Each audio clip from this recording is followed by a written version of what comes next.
According to progress. Okay, so we're going to do something a little bit different today.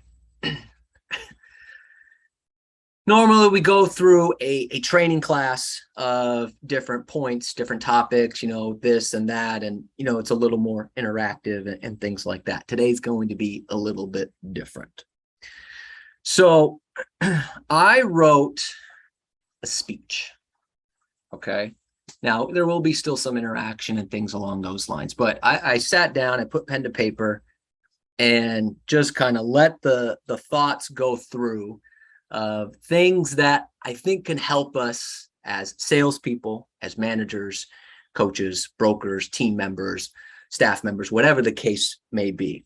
Looking at things like opportunities that we have here in real estate, opportunities we have here within this country, excuses that we might come up with, different mindset issues that we come up with, and things that we have to look at. Some of what I'm going to say today is going to connect with some of you. That's going to happen. Some of what I'm going to say today is probably going to annoy some of you, because I might say something where you might go, yeah, Robert, that's a good point, but you don't know me. You don't know what I'm going through. So that point that you made doesn't connect with me. And that's fine. I'm not trying to, nothing that I say today, and you'll see when we go through this, there's a couple of things where I'm gonna be like, that's just a lame excuse. No way am I trying to ever make anyone feel bad or call out anything that you're going through, because I understand everyone's going through different stuff.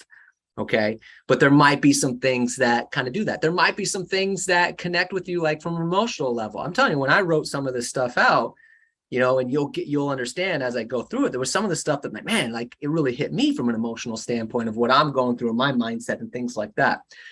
But my goal of today is to go through just things that I really feel from a passionate standpoint, that we have to look at stuff from a different perspective. We have to be honest with ourselves of maybe the excuses we're making or the actions we're taking or not taking in what we want to accomplish, whether it's in real estate, personal relationships, life, anything along those lines. So my hope is in the next 30 minutes that I say something that connects with you. And it's like, wow, that was good. And if it doesn't connect with you, hopefully it was entertaining and got you through lunch. And in worst case scenario, I irritate you to no end and you never come back. Okay. That would be worst case scenario. So hopefully that's not what happens. Okay. But I just want to get you understand where I'm coming from. I put pen to paper and this is what came out. So let's go ahead and get started. So I wanted to start with this particular speech in regards to opportunity. Opportunity. And we're going to cover a couple different things here. But here's what I mean by opportunity.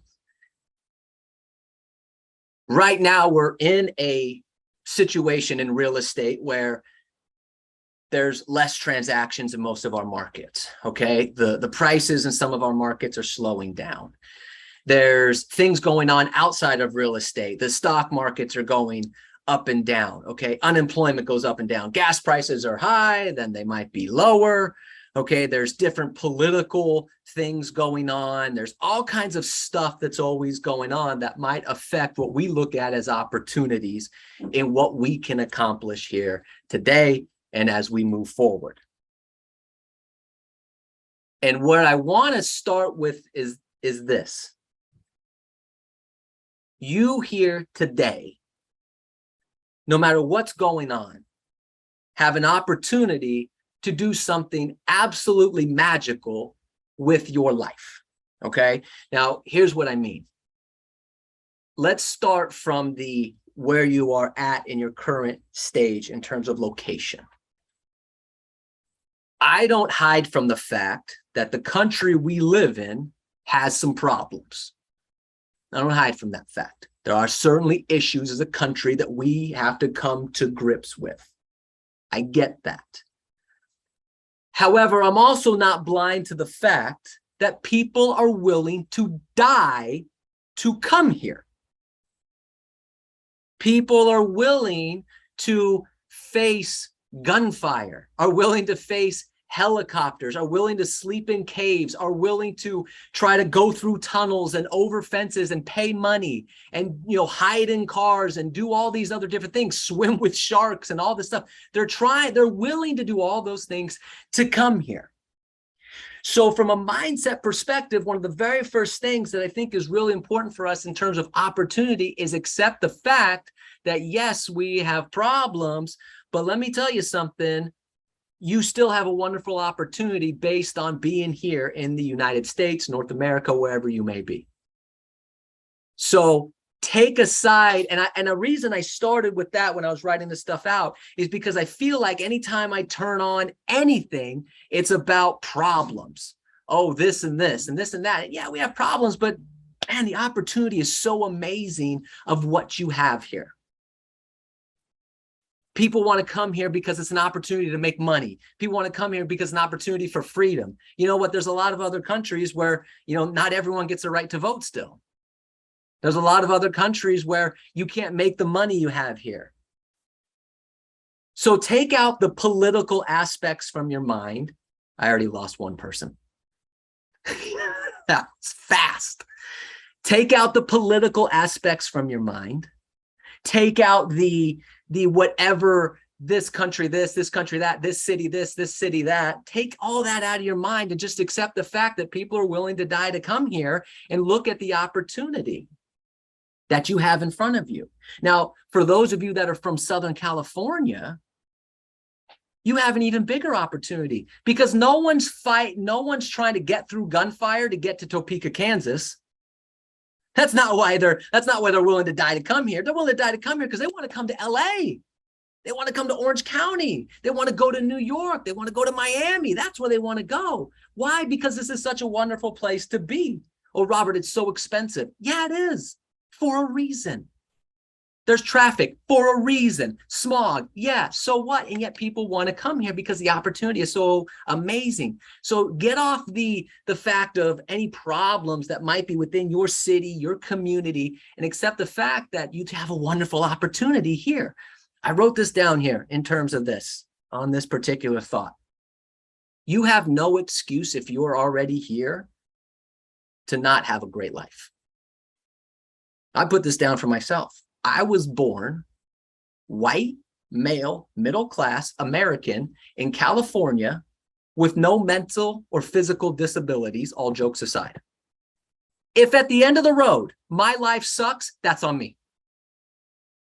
Because the truth is, I was handed an opportunity like, dude, I gave you the most amazing opportunity based on how you were born. If I screw this up, that's on me. That's no one else's fault. It's no one else's fault if I'm broke. It's no one else's fault if I can't close a deal. It's no one else's fault if I'm living in a terrible place. And you have to accept the same mindset. Now, maybe some of you weren't born here, right? But you're here now. So it's really important to start before we move on to anything else that we have to accept the fact that this is a wonderful place to be and get rid of all the noise, the politics, the stuff about the cities, the stuff about the country. Yeah, there's problems, but man, don't lose sight of the opportunity you have to be here. It's a very important aspect that you have to remember. And don't make the excuses of a language barrier. Don't make the excuses of, oh, I'm female, I'm male. Okay, don't make the excuses of anything else, because when you break it down into real estate, I know agents that English is like their third or fourth language that make $1 million a year. And let me tell you something. In some other industries, there is still a wage gap between men and women. In real estate, there's no wage gap between men and women. So there's no excuse there. As a matter of fact, in our company, the women kick the men's asses for the most part in terms of money. So I can't use that excuse. So no excuses based on the opportunity of where you currently at in terms of where you live, things along those lines. I get this question all the time, right? Robert, you're so happy all the time. Given everything that's going on in the world, how are you so happy all the time? I get that question all the time. And let me tell you something, it's not fake. That smile on my face, that's real every day. I don't turn it on because I'm on Zoom. I'm off Zoom, that smile still stays. You want to know why? Because of all the problems, and people love to talk smack about Los Angeles, right? Anywhere outside of LA, people love to talk smack about LA. There's not a place in the world I'd rather live. I've been around the world. I've lived in a lot of different places. I've traveled to a lot of different places, and there is nowhere in the world I would rather live than Los Angeles. Not a single place, not even for a week. I love it here. So the fact that I get to wake up in the city that I want to live in every day puts a smile on my face. The fact that I'm married to an amazing woman puts a smile on my face. The fact that I have 3 dogs that love me puts a smile on my face. The fact that I now have an 8-month daughter puts a smile on my face. See, some of you have those same things going on, but you focus on the negative. You get up and go, oh God, traffic. Oh God, so expensive. Oh God, gas prices. I'm dealing with the same thing. Why am I happier and more energetic? It's just a different mindset. Some of you need to look at the brighter side of life, right? That's a song. But you're focused too much on the negative things. And one of the reasons you're focused too much on the negative things is because you spend too much time on social media. 90% of people on social media are negative. And all they do is bitch and complain all day. And yet, they're my neighbors. So why is my neighbor, who should be living a really good, positive life, why are they so upset? And I'm so happy. You're letting too much of that negative stuff get to you. I wrote down here next, in terms of the opportunity you have here, you got to follow your dreams. Follow your dreams. Follow your dreams. It is my opinion. This is my opinion. There's obviously no way to prove this to be a fact. But the way my mind works is my opinion that it is everybody's birthright to be a millionaire. It is everybody's birthright to be a millionaire. Now, some people are born millionaires. Some people get lucky. They win the lotto. What was the Mega Millions like a week ago? It was like $1 billion. Some people get lucky. Most people have to work for it, but it is your birthright to be a millionaire. And the reason there are so many multimillionaires is because so many people gave up their birthright to be a millionaire. So you gave up your birthright to be a millionaire. So then this person goes, great, I'll take your million. Now I'm a multimillionaire. You gave it up. Great. I'll take your million. Now I'm a multimillionaire. But it's everybody's right to be a millionaire. You just have to maybe go get it. You just have to do the work. But it's right in front of you. You have the map. You have the road map. You have the plan. You know what it takes to get there because you've seen it with so many people. Whatever you want to do, whether it's in real estate or you want to be an investor, you want to do financing, you want residual income, whatever it may be, there's people that have already given you the map. You just have to follow it. And the opportunity was given to you because, again, unless you have any mental or physical disabilities, there's nothing holding you back from being that millionaire. It's just a matter of, do we want to take the steps? But here's where my mind goes, okay? Now, I'm not a highly religious person, but here's where my mind goes in terms of that thought process on my birthright to be a millionaire. I would never want at the end of the road, right? At the end of the road, I live my life, and I get to that point where, I'm at that gate. If you believe in heaven or hell, whatever the case may be, just stay with me whether you believe it or not. I'm at that gate, right? And they say, hey, look, Robert, we're going to let you in. But before I let you in, I have a question for you. Sure, what's that? Why didn't you take me up on my offer?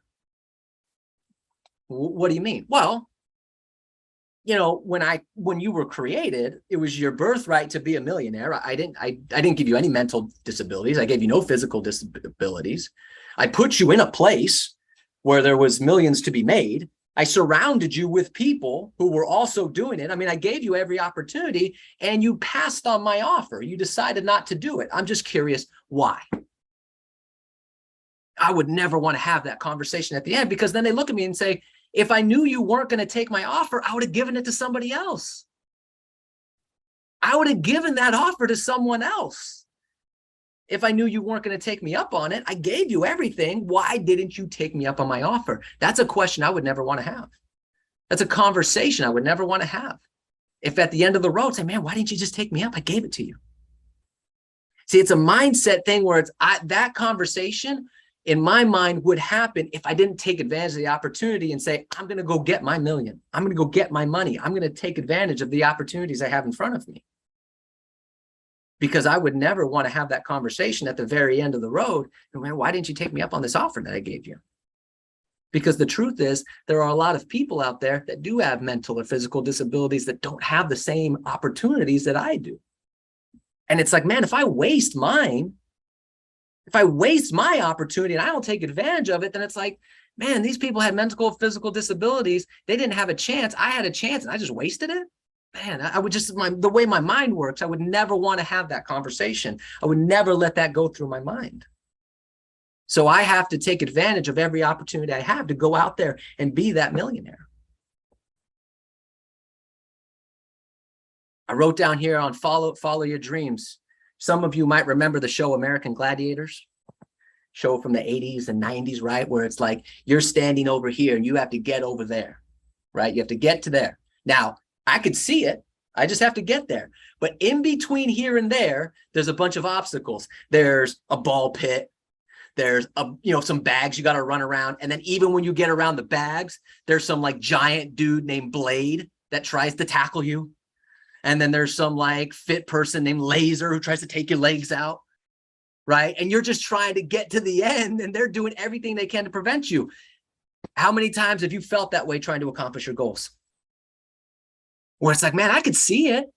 I know I want to get there. I could see it, but it seems like everything keeps hitting me. Everything keeps hitting me. I'm telling you, you have to live your life the way that it was like American Gladiators.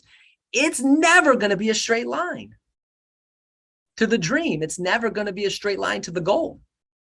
But you cannot give up on it. You can see it. It's right there. Every single one of you, whatever your goal is, it's right there.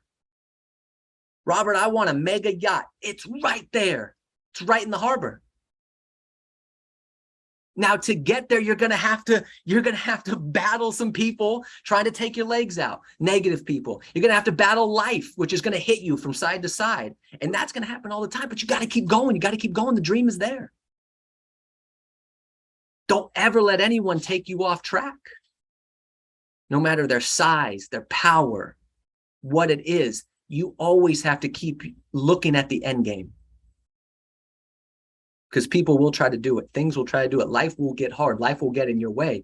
Don't ever lose focus on that dream, that end goal. Because the problem is, once you do, that's when they take you out for good. And then you live the rest of your life in that middle area where you're just constantly getting beat up. You're constantly getting cut. Because now you're turned around. You're not even facing the goals. You're not even facing your dreams anymore. You're now turned around. And you don't even know which way you're getting hit. Now, I'm saying that to you, and I want you to know that that's really hard to do. I'm not saying this going, well, Robert, you make this sound so simple. No, I get it. It's hard. And trust me, I've had plenty of things hit me on the way too. And I've gotten turned around before. Okay. Some of you don't know that I moved to New York when I was 24 years old. Why? Because I was in a rut in life. I had no money. Mentally, I was beat up. I was a wreck. And so the most logical thing I thought I could do was just move to New York City because that seems logical. But that's what I did. So I went through some stuff too, right? But you have to keep going. You have to keep fighting, keep that dream going. That's part of the gig. Now, I wrote down here next, as part of that, one of the most important things we need to do is we need to protect our minds. Because mindset is the most important thing when it comes to accomplishing anything. If it's not working here, it won't work here. If the mind's not working, the body won't work either. So the mind is the most important thing to do. Okay. So it's vitally important that we protect our minds. Now, let me ask, here's something to think about. Here's something to think about when it comes to protecting our minds, protecting the negativity, keeping that stuff out. We have alarms for everything. We have a lock for everything. If you have jewelry in the house, there's a lock on it. You have a house, There's an alarm on it. Your car has alarms. We have locks for our stinky gym clothes when we go to the gym. We have locks and alarms for everything except for our minds. We'll let anyone break into that. We'll let anyone break in here. Don't take my gym shorts. Don't do that. Here, do whatever you want. Why? Why don't we have alarms here? Why don't we have locks here? We're essentially saying we value the cars and the jewelry more than our minds. Don't take my car. Don't take my watch. Let me tell you something. I can get another car. There's plenty of them out there. I can get another car. I can get another watch. I can go anywhere and get another watch. I can't get another mind. You take my car? Okay, I'll go get one. You take my watch? I'll go get one. I don't have more than one of these. This is the only one I have. I need to make this the most secure security system that works in the world. This right here, not the car, not the watch or the jewelry. This needs to be the most secure security system. Because if this gets broken into, you break into my car, you take my car, I lost the car. You break into here, I lost my dreams. I lost my goals. I lost a possibility of a really amazing life because you break into here and man, that's when the real wreck starts to happen. Don't let people break into your mind. Get the security system here, not out there. This is where it's at. You only get one of these. You only get one of these. Don't let anyone break into it. Don't let negativity break into it. Don't let doubters break into it. Don't let haters break into it. None of that stuff. This is where it's at. This is where you need the alarm system that says, nope, sorry, rejected. Nope, sorry, rejected. Because if I'm okay up here, I'll get as many cars as I want. If I'm okay up here, I'll get as many watches as I want. Figure out the security system up here, not out there. That's more important than anything else. So we go through this stuff, right? And we say, okay, Robert, sorry, so you're talking about opportunity. You're talking about following your dreams. You're talking about alarms and security system, protecting your mind. You're talking about all these opportunities and wonderful things that we have. But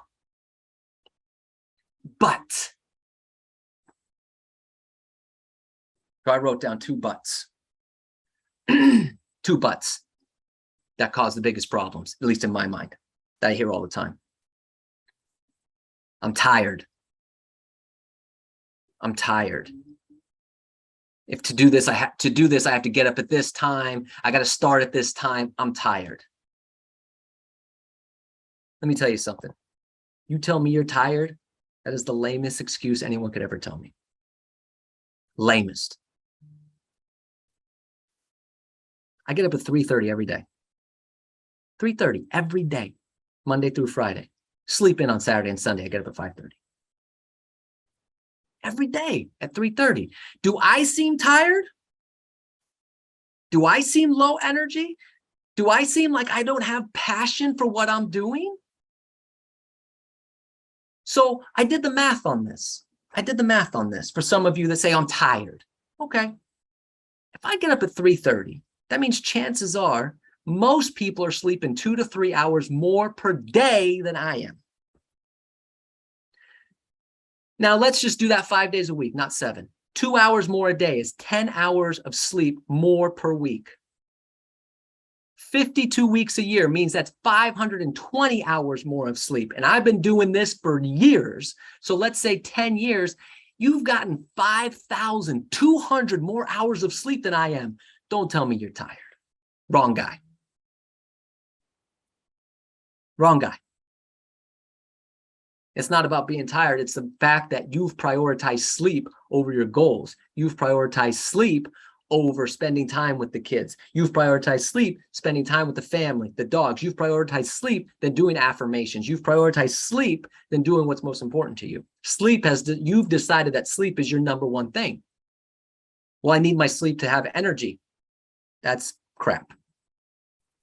Clearly, I've proven that to be wrong. And I'm not saying, wow, Robert, look how great I am, because there's a lot of people that prove that to be wrong. Mike Ferry gets up at 4 o'clock. Neil gets up at 5:03. Some of you get up at 4:30, 3 o'clock. So I'm not the only one on the screen. But for some of you, it's like, oh my gosh, Robert, how do you get up at 3:30? Well, it's very complicated. I set my alarm, and when the alarm goes off, I get up. Very, very complicated system I have. Well, why do you get up at 3:30? Because I get up at 3:30 because by time 7:30 comes around, I've worked out. I've spent time with my dogs. I spent time with my daughter. I've had breakfast. I've written down some thoughts for the day, and I haven't been rushed. 7:30 comes around, man, I've already had a hell of a day. If my day ended at 7:30, it'd be a hell of a day. And I would rather do all those things than sleep. Some of you say you have goals and you want to accomplish things, but you won't get up early enough to do it. And you say it's because you're tired. No, you haven't prioritized your things. You've prioritized sleep over everything else. It's not about being tired. It's not about being energetic or anything like that. You just haven't decided what's more important than sleep. That's just the way it goes. So you need to have a real honest conversation with yourself in terms of, oh, I'm tired. I need to get up earlier. I need to do that. Then do it.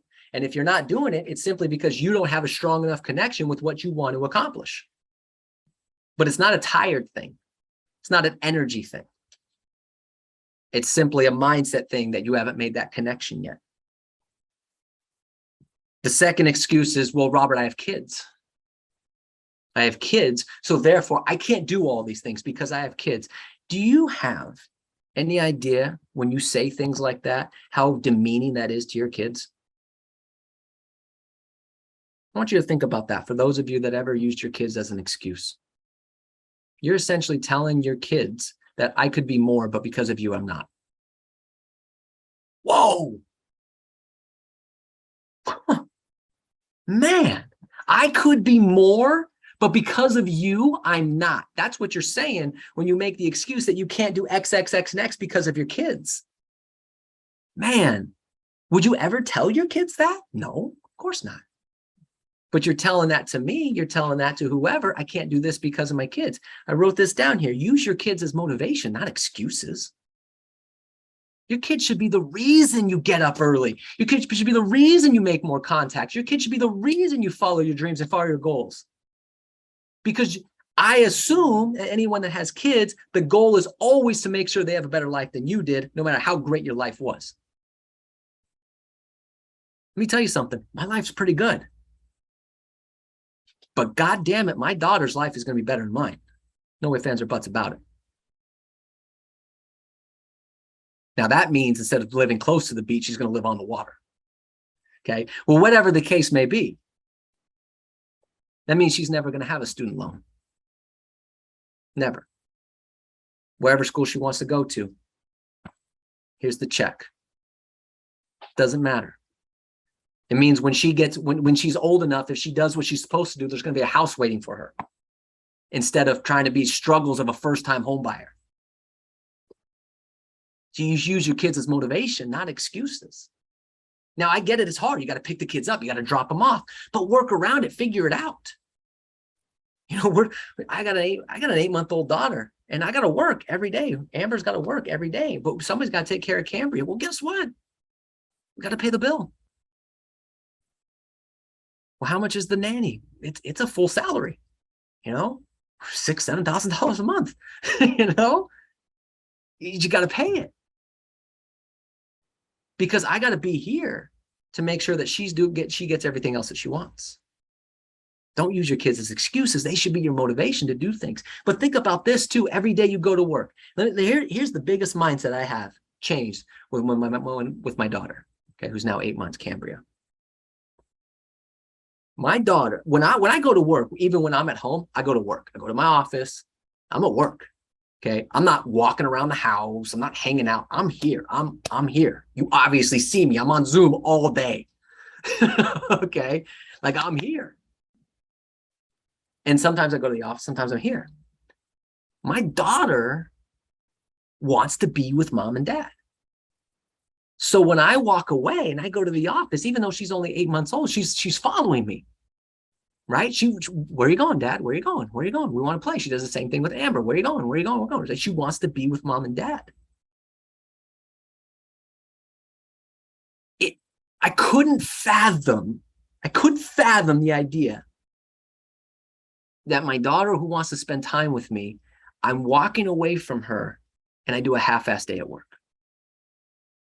Like that's like soul crushing to me to think that I'm walking away from an 8-month-old who wants to be with me just so I can give a half-ass day. And some people, like, you have kids and you're walking away from your kids every day, and then you go to work and you make 0 contacts. You don't role play, you don't preview property, and then you go home and your kid is excited to see you because you've been gone for 8, 9, 10 hours. Could you imagine if your kid came up to you and said, oh my gosh, you were gone for 8, 9, 10 hours. You must have had a really good reason because we could have stayed here and played all day. What'd you do? What'd you do, Dad? What'd you do all day? Oh, well, I gave a half-ass effort on some of my coaching calls. I didn't do any recruiting calls. My sales meeting came up and I was just kind of like, give it a little bit of a weak-ass effort. My daughter would look at me. She can't talk, but she would look at me as if like, well, why didn't you just stay home and play with me all day? If that's all you were going to do when you left me for 9, 10 hours, why didn't you just stay home and play with me? Essentially, I'm looking at her as, well, I just needed a break. Again, imagine telling your kid that. Well, I left for 9, 10 hours because I wanted to get away from you. Because I certainly didn't get away from you to go to work if I gave a half-assed day. No way, man. I couldn't do it. I couldn't do it.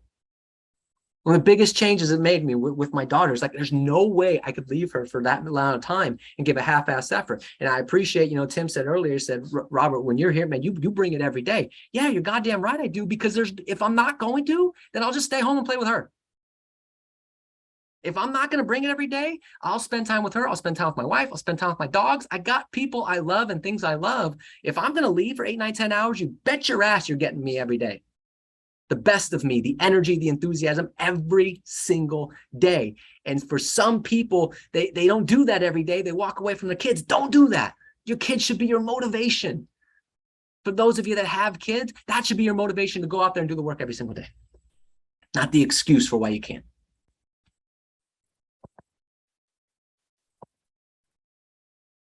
I wrote this down here as we wrap this up. We went through a lot, okay?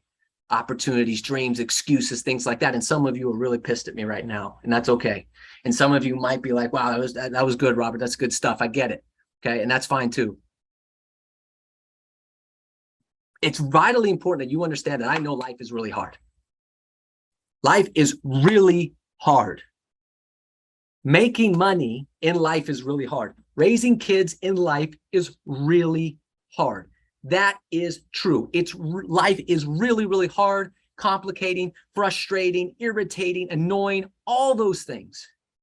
But more importantly than that,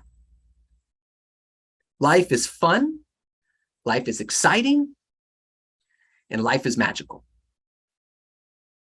And those fun, exciting, and magical moments, as small as they may be sometimes, are so much more powerful than the hard stuff. So don't focus on the hard stuff. That's going to be there anyways. Everyone knows it's hard. Focus on the exciting stuff, the magical stuff, the fun stuff.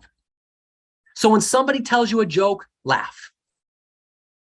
When somebody says, I love you, say, I love you back. When somebody gives you a compliment, say, thank you. When somebody says, have a great day, say, you too. And every day, every morning, when you wake up and realize that you have another day of life, smile. And when you're down in the dumps, which we've all been, don't lose hope.